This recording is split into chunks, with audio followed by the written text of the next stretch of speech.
Now the question is, will it fit my head?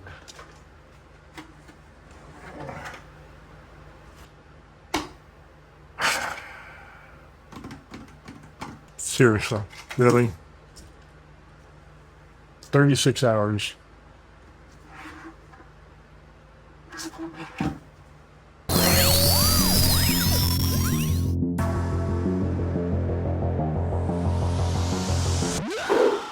Did you ever have one of those days? Yeah, printing out my first helmet, and the helmet looks pretty cool, but you have one of those seriously, you've got to be kidding me moments? Yeah, let's take a look and dive right in. Did it print? 36 hours and 27 minutes of printing an Eternal Doom Slayer helmet, and this happened. Yeah, there's nothing worse than that. I mean, well, I imagine there could be. You could get the blob of death. You could have your house burned down, like the one guy with Key 4. That supposedly the Key 4, burned down his house. I mean, there could always be something worse. But considering that this was the first big helmet that I'd ever done, I've done helmets before, but they're kind of the small size, that we got there. But other than that, this helmet was the biggest thing that I've done thus far, and we're going to be doing more big things. We're going to be doing some cosplay, and matter of fact, that's what we'll get into, show you what we're doing, and let's jump right into it. So there we are. We have the dun dun dun dun dun dun dun. This is the Galactic Armory, the Eternal Slayer armor. 3D print files is like $30 that you see, and that is just one awesome set of armor. I mean, check that out. That is incredible. That, I was going to go big as far as, what we'll end up doing is we can do some Warhammer 40K. That was originally what I wanted to do, but then I thought, you know what, that's a little bit aggressive. That's going to have to be like printing the helmet out in FDM print and doing the remainder of the armor like an EVA foam, because I started looking at how much weight that it would take to print out a Warhammer Space Marine Death Chaos Angel person thing, dude. And yeah, if I did that all in FDM 3D prints, that would be a workout even for me. So I thought, you know what, since I don't have any experience in EVA foam or any of that, we'll push that back a little bit and we'll just start with the helmet. And even this here, this is more doable. I mean, yeah, the armor can get pretty heavy, but considering it's not as massive like a Warhammer 40K, this is, I mean, that just looks really, really good. So yeah, there it is. And we have the helmet, and my thinking was we'll start off with the helmet, we'll print that out, because I can kind of get the measurements. I did the little calipers, put it between my head and, whatever. But man, that armor looks cool. Okay, so there we are in Creality print. What we're going to end up doing is we can see the helmet here. Yeah, that fits on the build plate, 350 by 350. Of course, it actually looks better when you do this because you can actually see it from the underside. So you can see that we've got enough room. So even if I had a bigger head than what I already do, I would be able to compensate for that on the K2 Plus, which I really like. And what we can end up seeing is this is 1 day and 10 hours and 50 minutes. So, you're talking 34, 36 hours, 40 hours, depending on your supports and what you use. So here's the page. So we'll talk about this little page deal here. So what we ended up doing is checking this out was on the normal supports for this helmet, the total grams would be 1,734.14 grams. It would take 1 day, 16 hours and 36 minutes. When I did the tree auto supports, that would be 1,096 grams of material, and it would be 1 day, 10 hours and 50 minutes. So in other words, we're looking at a difference of about 638 grams.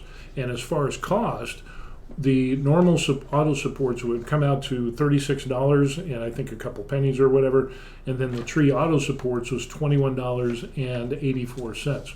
So, is that a big thing? It's a little bit of savings. So you save on filament, you're going to save a little bit of money, and I was a little apprehensive looking at the numbers in regards to, what is going to happen. Is this going to print out well? But yeah, that's what we ended up doing. So while I was a little bit apprehensive in regards to all of the settings and whether I should do tree supports or manual supports or, normal support, default, this or that, slim, I didn't even go for the slim supports. I decided, let's just go big and go home and we'll print this thing out. So through the magic of video editing, let's watch the time lapse. And there it is, 36 hours and 27 minutes. Compressed into what you're watching right here. And as you can see, yeah, it is going on. And I can't tell you how many times I went and checked the printer, just tens and tens of times. And even when I was gone out of the house, I ended up, checking my phone and the app on the Creality Cloud app. Is it okay? Is it printing? And I was pretty amazed. It just set it, run, go. And it used up one roll of filament, and so the changeover went seamlessly. It didn't have any problems. That I was, keeping the finger crossed in regards to that. But, you can see that this is turning out pretty nice, even with those tree supports. The only thing that I knew about the tree supports is looking at Creality Print and seeing the preview of that, is that I knew at the top of the dome on the inside, and maybe on some overhangs, we would not get a 100% coverage. So, you can see the tree supports there, but it's not like it's going to cover everything. And it'll be interesting to take a look at that. So here we are, and yeah, you don't even see where the transition happened with the filament change. But boom, there it is. And it was all done. So now what we're going to end up doing is we're going to go and we're going to take a look, and I'm going to show you pulling this off of the build plate, and we're going to remove some supports, and we're going to do the test to see if it fits my head, because I have some concerns. Be very careful, be very attentive to your settings when you're doing the scaling. And there's that little box that talks about where it says scaling, and whether it's uniform or you uncheck it so that you could do like the X, the Y, and the Z scaling separately. Probably something you should pay attention to. I'm just going to go on saying that. So with that being said, let's go ahead and pull this thing off the build plate, take off the supports, and ultimately find out if this was yay or nay for the Eternal Doomslayer helmet. Alrighty, there it is. First helmet is done. So what we're going to do is we're going to take a look and see how this turned out. There it is. Actually, it ended up being 36 hours and 27 minutes, 1,135 grams. For this bad boy. So again, this is the Doom Eternal Slayer helmet, which, man, that turned out really good. The setting for the top Z distance was 0.26, if I'm not mistaken. Oh, look at that. The wonderfulness. So I didn't want to bore you with another 30-40 minutes of taking off supports, so I just wanted to remind you to like and subscribe to the channel as we do this time lapse, and let's get back to it. Now the question is, will it fit my head?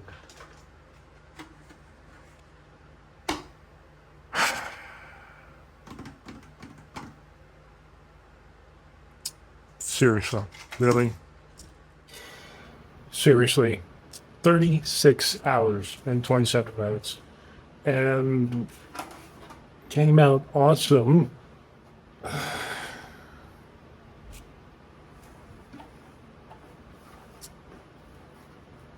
Oh yeah.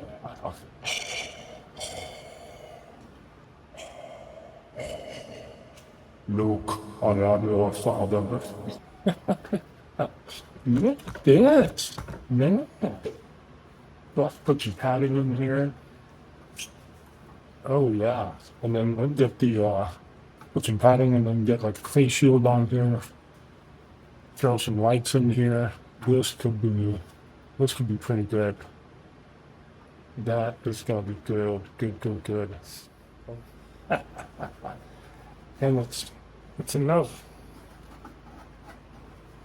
Maybe I measured from like the ear to ear, and I knew that this measurement was good, because what I ended up doing in the slicer program is use the measuring tool to go from here to here.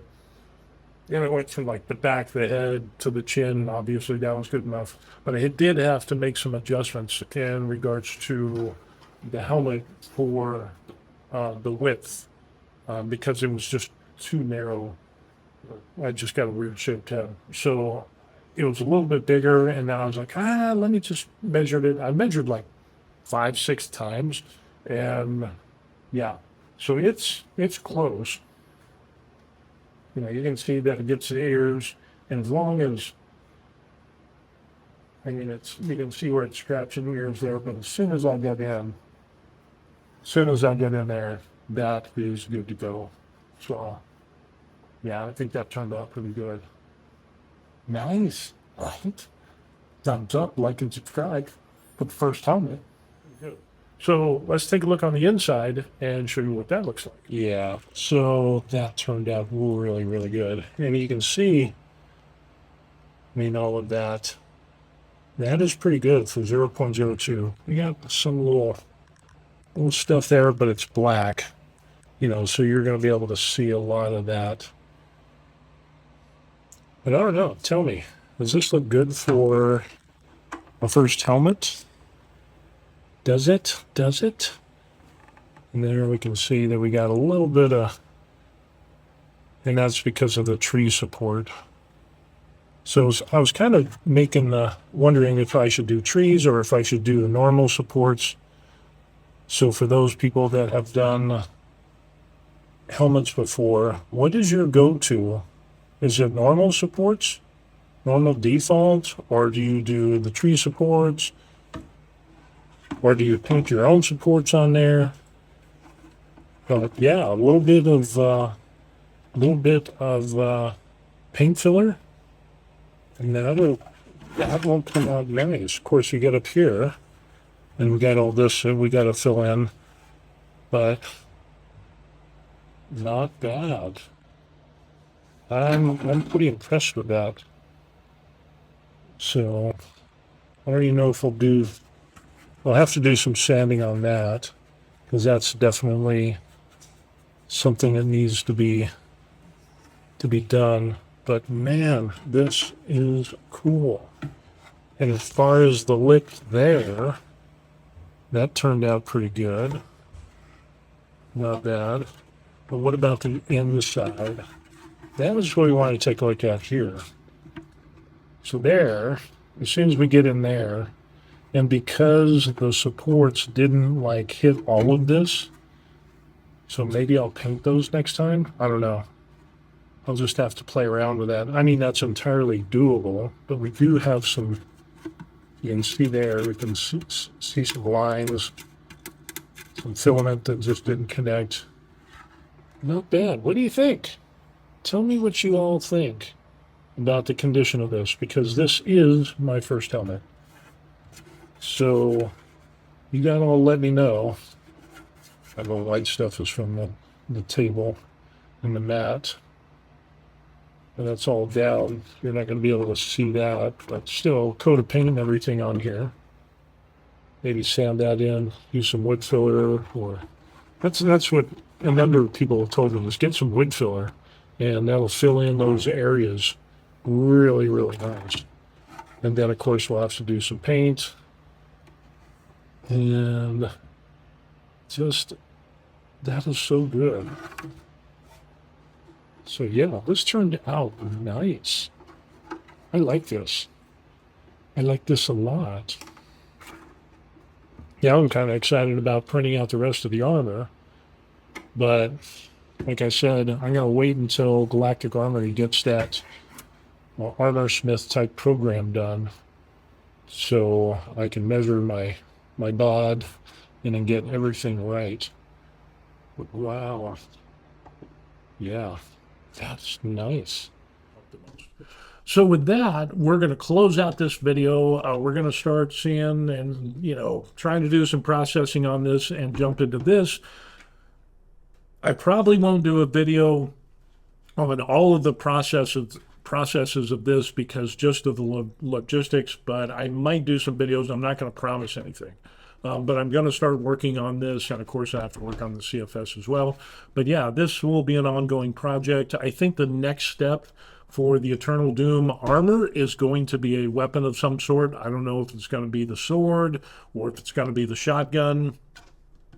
I think it might be the shotgun. So we have the sword, the shotgun, and the shield.